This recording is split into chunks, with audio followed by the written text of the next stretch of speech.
February 17th, 2009. The fighting game community enters a second golden age. The home console release of Street Fighter IV marks the end of competitive fighting games' hibernation. Capcom had made Lightning Strike a second time. After a long wait from the last mainline Street Fighter and multiple spin-offs that were charitably cult classics and honestly utter failures, the decision to bring back Street Fighter with another numbered entry was an instant success. And Street Fighter IV acted as a lightning rod, causing an increase in competitive fighting game players so large that it spilled into other fighting games. Not since Street Fighter II had fighting games been this hot, and the momentum has carried competitive fighting games into a new world of success ever since. Hi, my name is Jay Gary. You probably know me as Idolism Jay, but from 2009 to 2020, you might have known me as Mr. Yusuck. See, Street Fighter IV's competitive explosion caused a tidal wave of new tournament players, and I was one of these 09ers, as they would come to be known. This is mildly important for a couple reasons. One, I want you to know that I was there for the time frame that this video talks about, and a lot of my sourcing for this video comes from personal memory. Because I cannot meaningfully research what is already a lot of subjective territory, be prepared to hear me say, I remember a lot, and that what I remember may be fallible or ignorant of a fuller picture. And 2, reestablishing who I am as a competitive player. If you know me, you likely know me from the FGC, but with this channel having its own primary non-fighting game focus and audience, it's best to cover my bases. If you know me from the FGC, this video might be a little frustrating because I'm going to address it as if you know nothing of competitive fighting games, and specifically Street Fighter IV. See, we are talking about Street Fighter IV today, but a very specific era of Street Fighter IV. Super.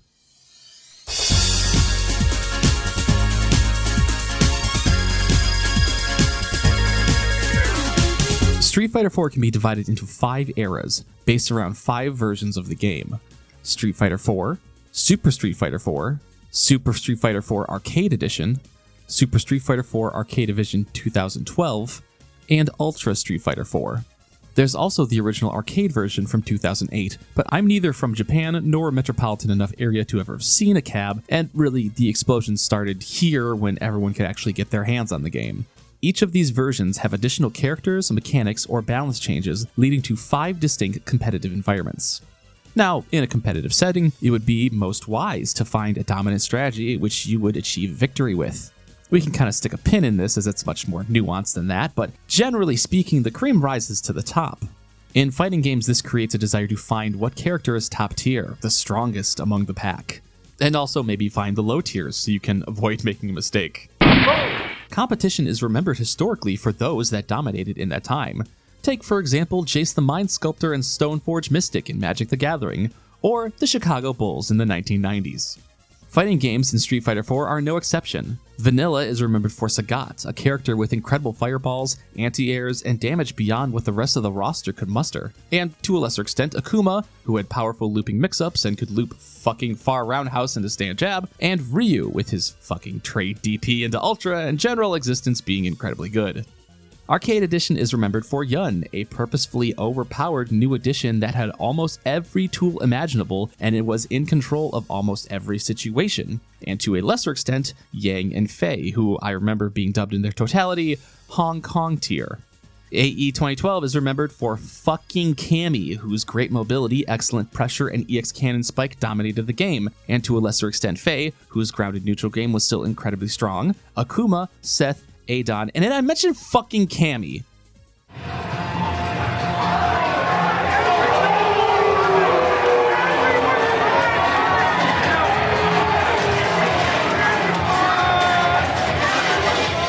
I really can't overstate how much this era was plagued by Cammy. And finally, Ultra is the only version that had patches during its lifetime, which occasionally tweaks some changes, but is widely remembered for Elena being crazy busted, and to a lesser extent the balance videos Combo Fiend did. That said, winning with DJ may still be a bit more difficult than other characters. I mean the series standard top tiers I've previously mentioned, who are too fundamentally good to never not be high tier unless deliberately kneecapped. Then players remarked that there were times that it just felt too difficult to get in on the opponent. As well as Evil Ryu and Rose, I think. You may notice that Super was missing from that rundown. This isn't to say that Super didn't have top tiers. There are always going to be characters better, or worse, than others. But that Super doesn't have a singular or small set of characters that were so powerful that they are iconic to that time. This has led to a popular argument that Super was one of the best versions of Street Fighter IV, or at the very least, it was one of the less annoying versions. Super may not be held in public consciousness by a strong character or two, but we can still find out who's the best and worst of that version. And commonly, the way we do this is through what's called a tier list.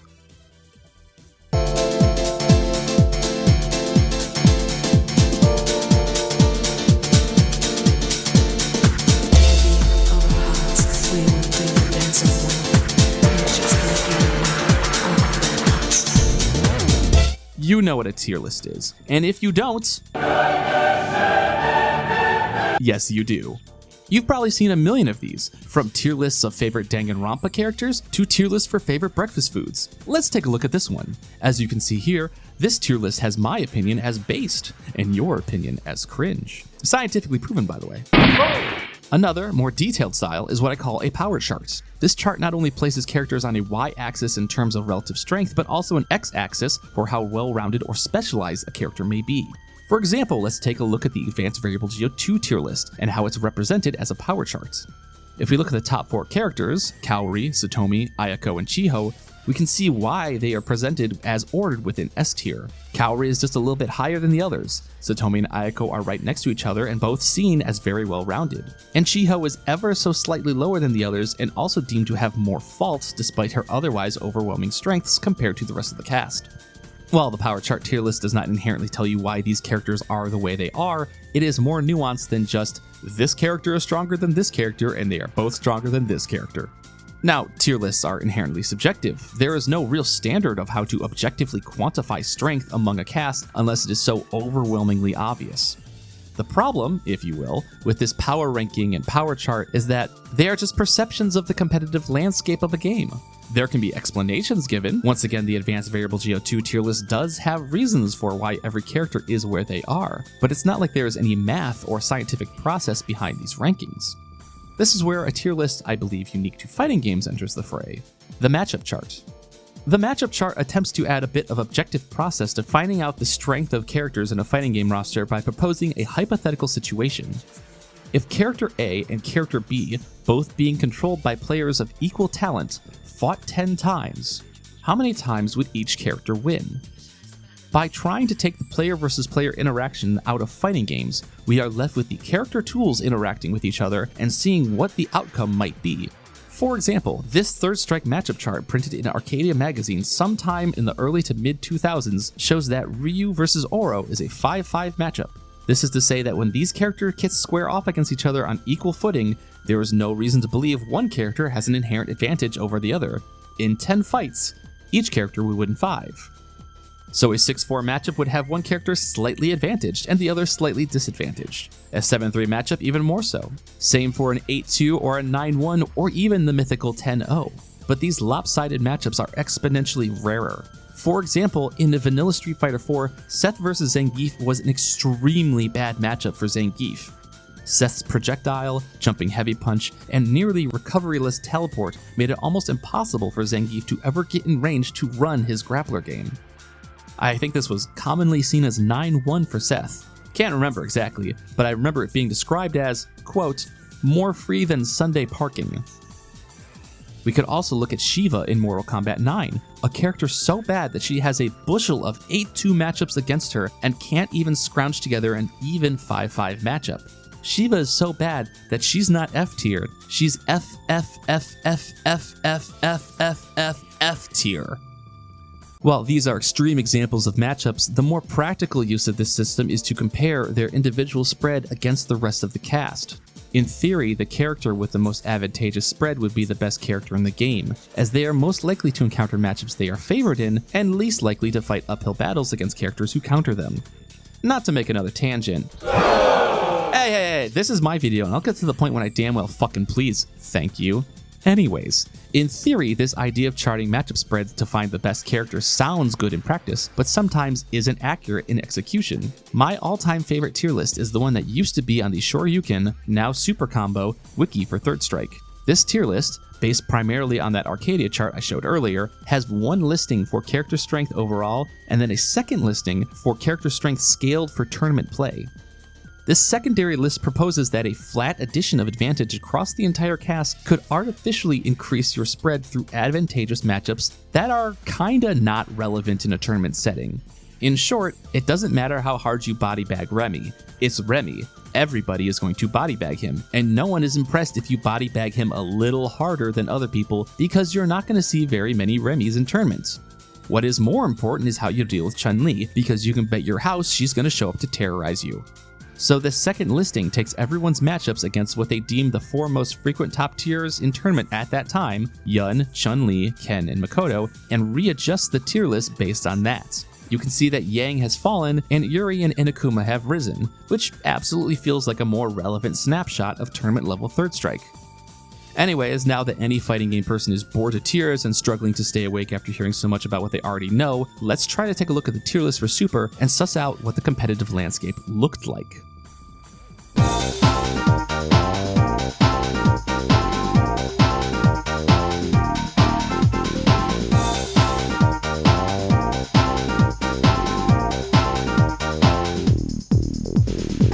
So I have a variety of tier lists at my disposal. Starting off is a May 2010 matchup chart made by Filipino Champ with help from Shady K, Flo, Justin Wong, John Choi, and Zangief. All reputable names and notable as this is the month the game came out, more or less.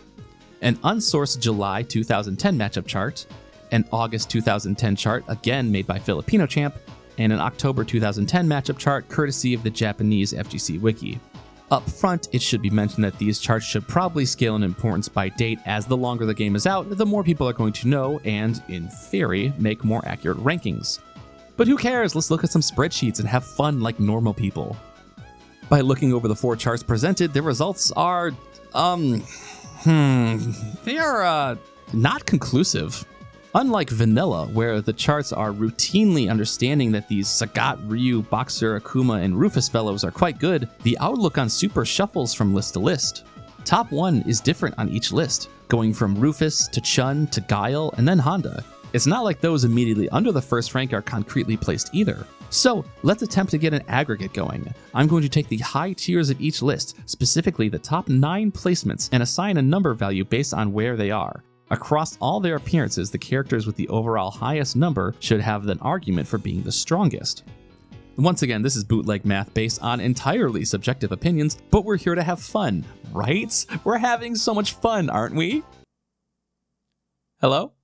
I'm sure this would be easier if I ever learned Excel, but fuck it. After taking the numbers and adding them up, my top 4 are Guile, Dictator, Chun, and Honda, which is the same top 4 as the last tier list. So it looks like my methodology ain't half bad. So, if the math is to be believed, we can assess that these were the strongest and best characters in Super, right? Is great, so the other characters can be more offensive as well. Yeah, definitely. It's a guessing game. Is Marn gonna close the door? Yes! Oh! We have it! Oh! Uppercut! Oh! Uppercut, and Dago Umahara is your Evolution 2010 champion. Wow. Oh, same bad. I thought that was going to cross up. Momochi reels back and shot. He was very surprised at that one. Takes the championship. Early in making this video, I was like, oh, this won't probably need much research. It's all based on a lot of subjective remembrance of the past. And then I spent hours manually thumbing through the entirety of Super's time frame on Event Hub so I could find tournament results, because the SEO on just Super Street Fighter 4 is fucking garbage. Okay, so looking at all these results, you'll notice the lack of, those top 4 characters showing up. Here's the really badass shit about fighting games. Tier lists kinda don't actually matter. Here's the top 8 from every event I pulled. It might not be a complete list, but it's a really close view of major events across Super's lifespan.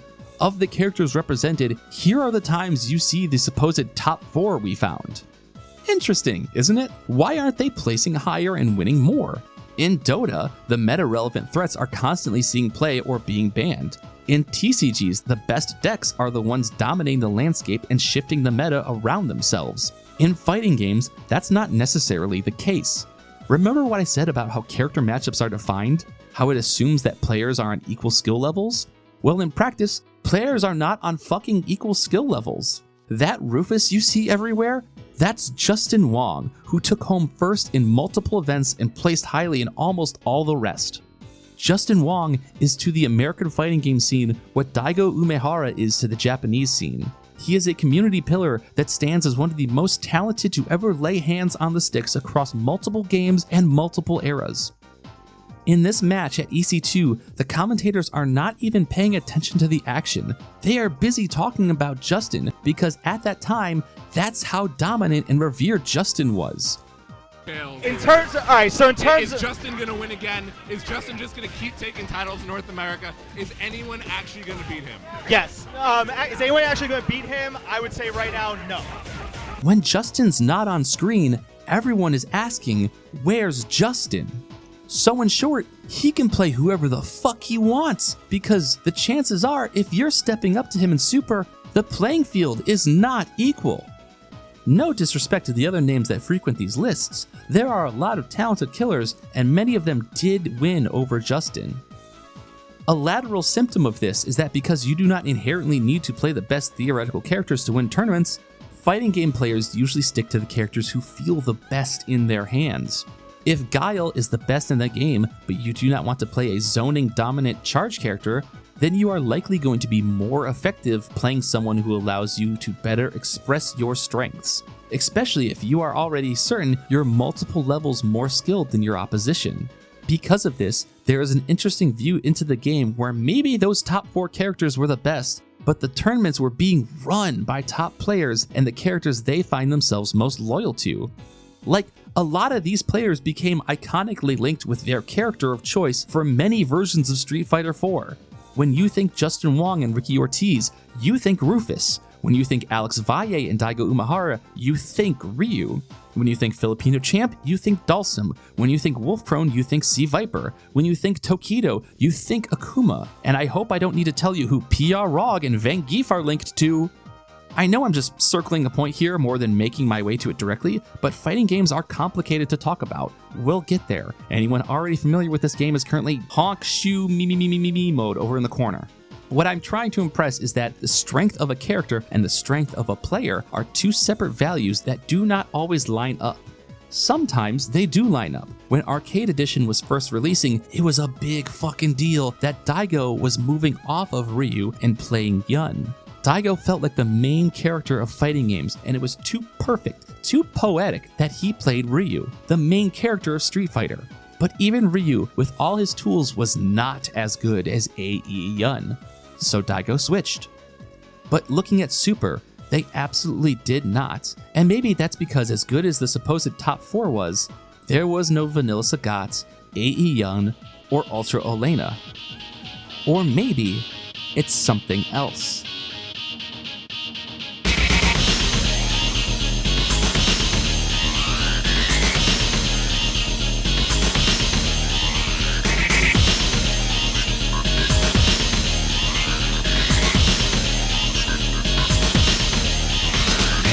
I'm going to say something really stupid, and we're going to work through it for a while. During Super, the top players were just better. Yeah, okay, like fucking duh, of course they were. But why was that the case? Many of these names in these top 8s have been tournament level players before Street Fighter IV. Justin Wong, Ed Ma, Gutex, Alex Valle, Flo, Arturo Sanchez. Arturo bursting early like a dumb fuck, like always. Sanford Kelly, IFC Yipes, Marn, Henry Sen. All these dudes were known quantities in games previous, be that Third Strike, Marvel 2, etc. They were stepping into a new game with a king's ransom worth of experience, not only in playing fighting games, but understanding fighting games. I draw that distinction because it's one thing to know how to execute combos, have good neutral movement, and keep a varied approach that has your opponent on their toes. But it's entirely a different thing to know what a safe jump is.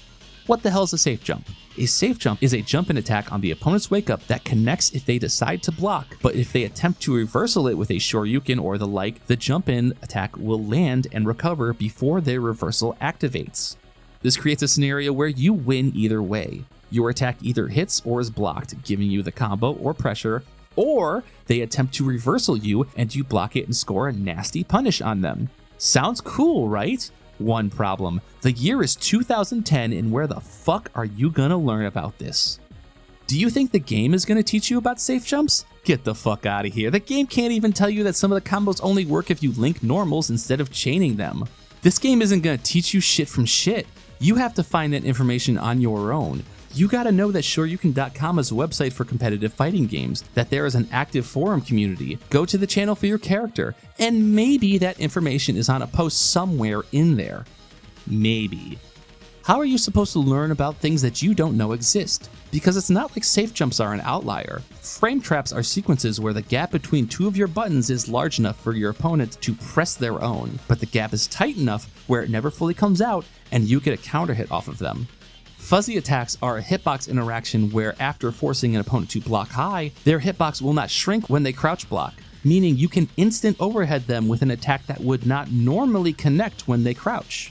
Where are you gonna fucking learn that? Street Fighter IV ushered in a massive wave of new competitive fighting game players, but it gave them none of the tools on how to learn what playing these games is actually like. Street Fighter IV couldn't even teach you how to properly do its fucking combos. I'm never not mad about this, and it's been a fucking decade. And honestly, information preservation on the community side wasn't particularly great either. Sure, we had the SRK wiki, and there was information on there, but it's not really the bountiful library of knowledge you needed. And once again, you had to find out that SRK wiki was even a thing.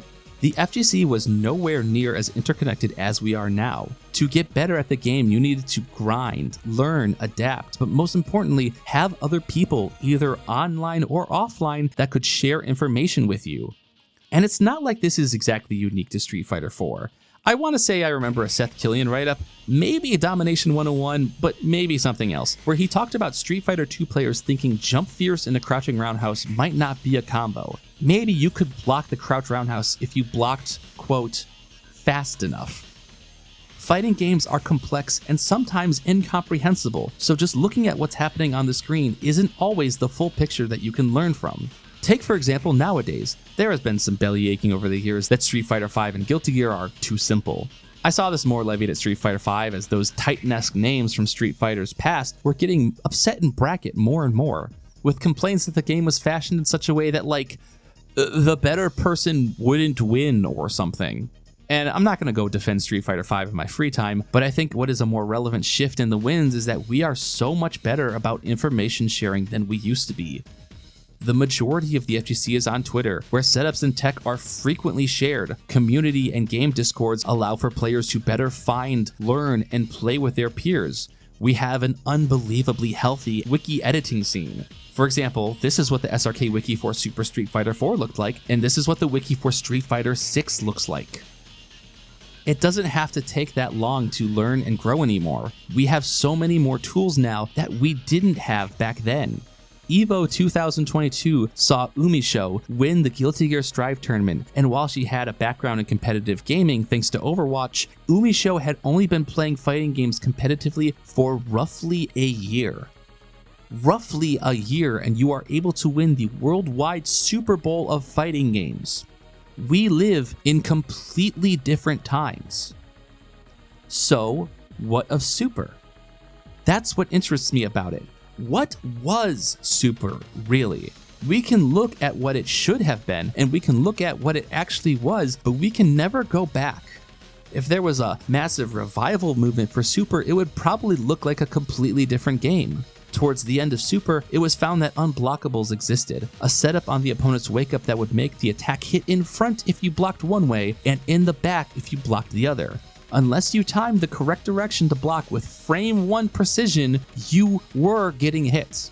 This became the nadir of Street Fighter IV. I think Street Fighter is the only game where people didn't realize they were cheering for unblockables. That's probably true, yeah. It existed in Super, but I don't remember it really ramping up in wide application and communal knowledge until AE 2012. And even if you watching this video knew about it before then, sorry, I guess I'm creating a straw man right now. The fact that it took the final version of the game, Ultra, for Capcom to haphazardly band-aid over unblockables is pretty good proof that it didn't hit its point of common knowledge until AE 2012.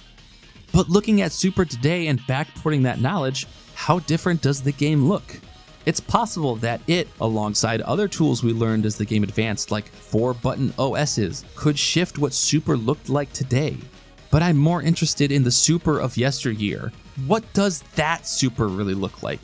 We only got 14 months of Super. That's not the shortest amount of time with a game, but it's pretty short. And it's also one of the largest increases in roster size. If 2010 could keep extending, what would we see? More of that supposed top 4 break into top 8 results? More discussions on how certain matchups would shake out? That's what makes Super so interesting to me. There's this possibility that more was left on the table and we will never really know one way or another. We know this to be true even. Adon was considered in a pretty rough state when Super first came out, but GamerBee used EVO 2010 to completely flip that idea on its head. Was Super really that balanced? Or did we mistake a lack of obvious red flags as a true sign of safety? Super, to me, feels like the end of an era. There is an old saying for fighting games: save that shit for nationals. Way back in the day, if you discovered a piece of tech, you would want to hold onto it for the big tournament because it's likely you could blindside someone with it. That idea is long dead, because not only are people exponentially more down to share tech, but events are constantly broadcasted and archived. Super feels like the last time someone might have actually been able to have something real in their back pocket. Once we hit AE, our collective problems and communication on how to beat them started to grow. Super is a mystery to me. It's what keeps me thinking about it all these years later, and I think it's a mystery that can never be solved. So much of Super happened in a time before our broadcast and archival standards set in. We were still using Ustream and Justin TV. Twitch wasn't even around. Shit, if you want to know the state of FGC content, Free 1UP would just upload hundreds of ranked matches with a camcorder setup, and each one of these videos would have thousands of views. There are countless hours of pool play from Super that are lost to time, incomplete and out of order top 8s buried by YouTube's SEO. We can never really visit the ghost of the past, but we can sit around the campfire and tell ghost stories.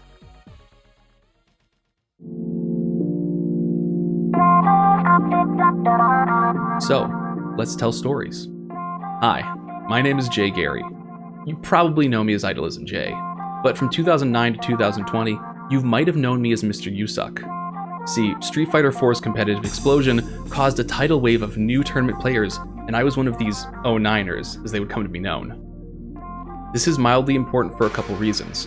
One, I want you to know that I was there for the time frame this video talks about, and a lot of my sourcing for this video comes from personal memory. Because I cannot meaningfully research what is already a lot of subjective territory, prepare to hear me say, I remember. I remember Super Street Fighter 4 very fondly. It's probably the version of Street Fighter 4 that I personally spent the most time watching and playing, but I don't want to reminisce on the good right now. I want to take a look back at something that just filled me with so much scrub rage, and I know I'm not the only one, because you could search it up on GameFAQs and see a million forum discussions about it, okay? I want to preface this by saying that Super Street Fighter 4 was all in all like a pretty balanced game, especially compared to vanilla. But man, in the first month or two, this stupid Ultra ruined my life, okay? Abel's second Ultra, Breathless, was the scrub Ultra, okay? If you didn't know how to play the game, if you had no neutral, if you had no anything, you just picked this Ultra because it did everything for you, alright?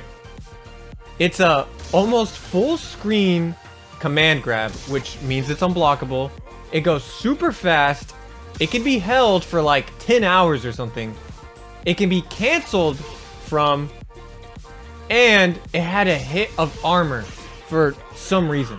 So if you threw a fireball, if you focus attacked, if you baited it out and jumped at the wrong time, guess what? You got hit by this thing and it did like half your health. He just builds that sucker up like every round, and then it just, once he got that Ultra, it just became a different game.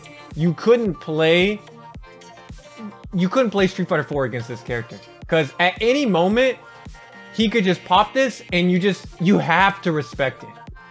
Because the reward on his part was so strong, and even if you jumped over it or anything, since he goes like full screen, for a lot of characters, you can't even get a punish.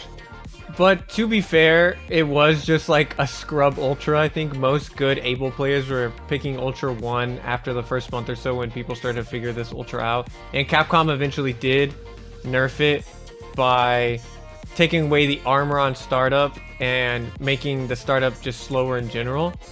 But yeah, for the first month or so, it was just stupid. I hated it so much, but it was in a game that I love so dearly. So I remember one of the biggest changes moving from vanilla Street Fighter 4 to Super Street Fighter 4 was how they had completely overhauled the online mode. In vanilla, all you had was you had your ranked mode, and you had a 1v1 unranked mode, and that was it. I don't even remember if there was a way to watch replays that weren't your own, or if you could even watch your own replays. But it was pretty bare bones. But in Super, all that like completely had changed. So not only now you had an insane amount of replay modes where you could even just set up replays to just play automatically, which was kind of cool to have in the background, but you also had your 8-player lobbies. So like that was big, but what really made it like special was the timing of it. And by that I mean this was the first time that capture cards, like USB capture cards and things, were finally starting to become affordable to a lot of people. So prior to that, it was like you get your Hauppauge, or however it's pronounced. I never learned, it's been so long. But you had a lot of like higher end capture cards that were like, you're looking at spending a couple $100s, maybe more depending. But now there is stuff like the Dazzle, which you could get 360p, maybe 480p video, I don't remember. But you had the Dazzle, and that was like, it would go on sale for like 20 bucks every once in a while, so it would get scooped up real quick. But that was, so all of a sudden, streaming and just capturing video, but I mean, streaming really was the big thing. And at that point, you had Justin.tv, not Twitch TV, Justin.tv, and I think Livestream.com was probably like the second most popular one or so. And so then September comes around, September 2010, 5 months after Super comes out, this guy starts streaming a lobby that's up at all times on Xbox Live. Peaceful Jays. Peaceful Jays. It's a simple concept, right? It's just, since there's only one match that can be going on at any time and everyone else is forced to spectate that, it's stream that 8-person lobby. Anyone can join it at any time of the day. And so for some people it's just cool because, hey, cool, my match got streamed on Justin TV. It's fun to see. But it was cool too because you would get like kind of big name players that would show up too. Like if you check YouTube, you can still find replays of like Alex Valle and JR Rodriguez playing. Which, like, the fact that you could just stumble into an online lobby and it's, oh, here's a bunch of like not only big name players, but like it's being streamed online, so I can even see who else is playing. It was cool. It was really cool. I remember TKCS. This was the abbreviation for Tiger Knee Cannon Strike. This was the ability through Super Street Fighter 4 to be able to do Cammy's dive kick special move at absolutely any height in the air. And so you could do it, just right off the ground as soon as you got up there. They did keep this in later versions. You could always do it with the EX dive kick throughout all the versions of Street Fighter 4. But through Super, this worked on her meterless dive kick too. And, being fairly new to fighting games at the time, something about being able to do a special move in the air immediately after you leave the ground felt like, like you're hacking the game in some way. It's like, feels like you're not supposed to be able to do this, but it works. Combined with the fact that like you do the input on the ground and then jump into the air and it immediately comes out. It was something that just felt incredible to do, just physically to execute that kind of move. And it kind of instilled a lifelong love of any game that lets you do instant air special moves of some sort. Just like any game that has an air special move for a character, the first thing I always try out is like, oh, you know, do they have a height restriction on it? Can you just TK it, you know, instant air, do a version of the special move, and does it make it somehow broken or stupid in some way? Because Cammy's dive kick was definitely that in Street Fighter 4. Like, there's a reason they took it out. My story is basically how learning a bunch of great option selects with Cammy sort of fucked me over in a tournament set in Super Street Fighter 4. So I'm in the neighboring city, the town over from my city. Super is booming. Street Fighter 4 is it's some primo shit. We've had a little bit of back and forth between the cities as well, so you know, we're cooking at this point. And I played Cammy primarily because someone at my locals told me they didn't think Cammy was strong, which made me laugh out loud. If you know about Cammy, you know about Cammy. And I put all my time and effort into just learning how to not play the game anymore. How to do the most bullshit, a fake cross-up, a fake in front, dive kick, Oki from back throw, all that shit. And I'm in a winners top 8 set, I think the match before winners finals, against a dude from the rival city called Smoib. Smoib plays DJ, and DJ is also a fucked up character, but it's Street Fighter 4, so everyone is fucked up. And DJ has a really good reversal. It's really fast, and you know, don't really have to care that much about directions because it's a down charge. It's a flash kick.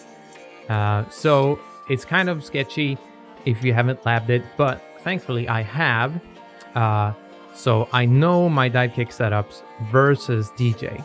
I made sure to check that out because I'm smart. And I've been playing a bunch of people who love to backdash out because they rather take a spiral arrow, which is often what you do to catch backdash from a dive kick, and they take that and they can actually quick stand, and the Oki isn't as bad. What you can do then is if you get Ultra, you can actually option select Ultra and you just get a fuckload of damage if you catch a backdash, because it'll just reach, no problem.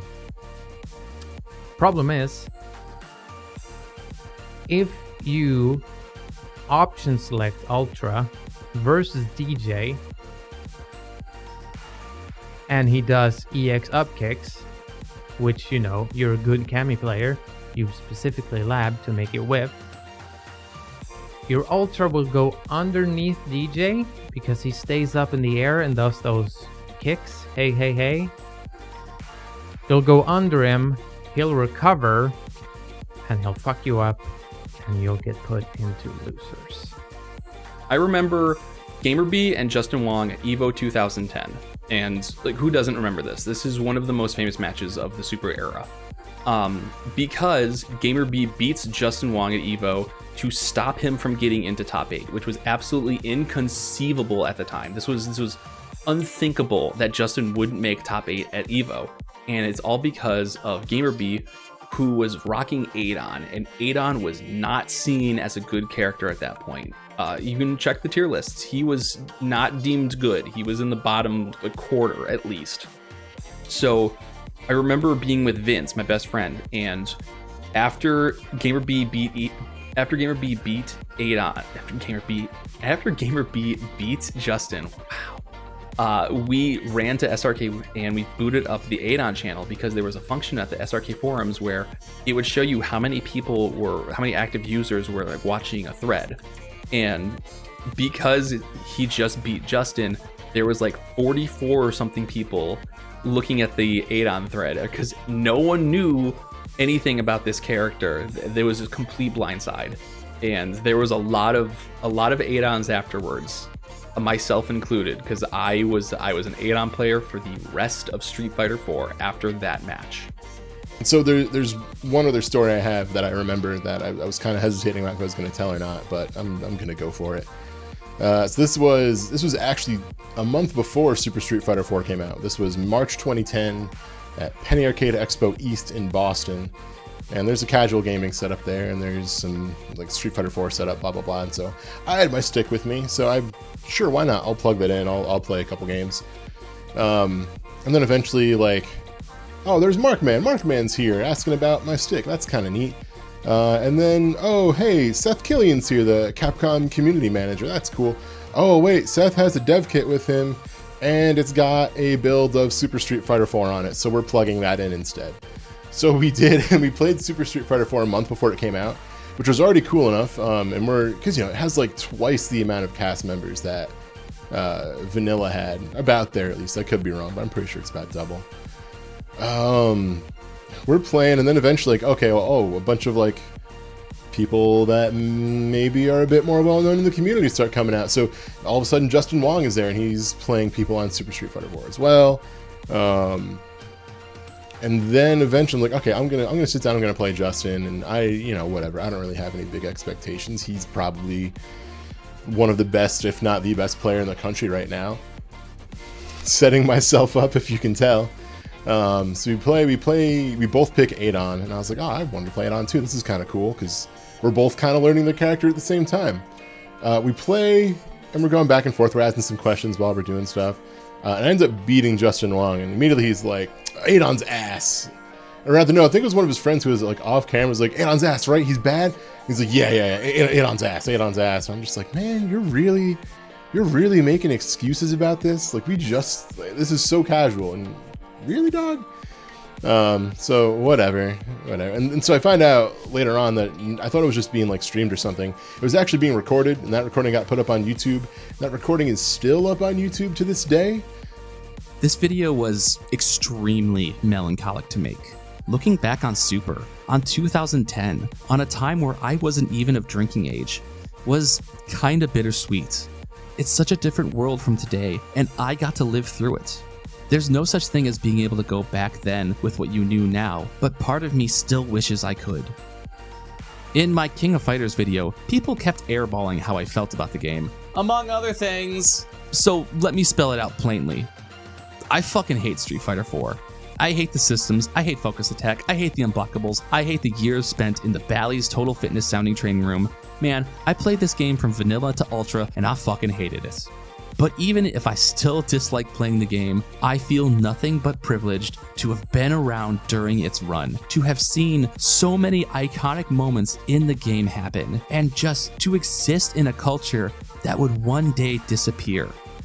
To this day, when I hear the start of Indestructible begin playing, I fucking feel something deep in my heart. During the production of this video, I would occasionally talk to friends who were around for Super Street Fighter 4. What they remembered and what they liked, or just how it contrasted against the other versions. And I think that's important. A lot of Street Fighter 4's early days are not archived well, poorly recorded, buried in the past, and overwhelmed in the face of content mills and bad SEO. The best way to learn about Street Fighter 4 is to ask someone who was there.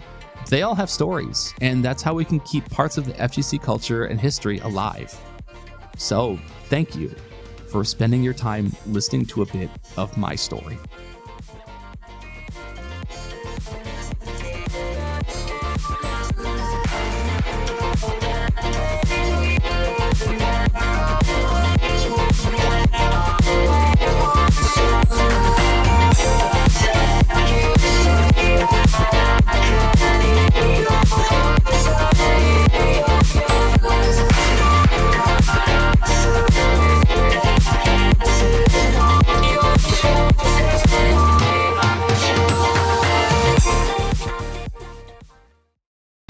Montero sucks.